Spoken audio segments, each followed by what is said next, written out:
What's up everyone? Welcome back to the channel. In this video, I'll show you how to add an already installed game to the Epic Games Launcher without re-downloading the entire thing.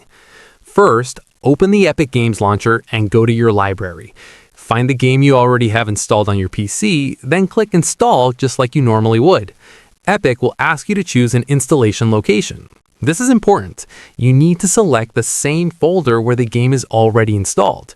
If Epic warns you that the folder isn't empty, that's fine and expected. Go ahead and continue.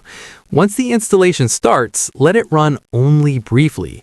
As soon as the status changes from initializing to installing, pause or cancel the download. Then completely close the Epic Games Launcher. Now reopen the Epic Games Launcher and go back to your library. You should see a resume option on the game. Click resume and Epic will begin verifying the game files instead of downloading them again.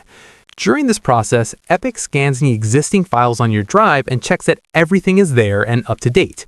If anything is missing or outdated, it will only download those specific files, not the entire game. Once verification finishes, the game will show as installed and ready to play inside Epic just like a normal install. If Epic doesn't detect the files the first time, make sure the folder structure is correct and that you selected the exact game directory when starting the install. Restarting the launcher and repeating the steps usually fixes it.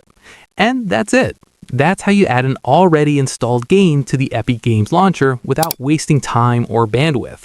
If this helped you out, don't forget to like, subscribe, and I'll see you in the next one.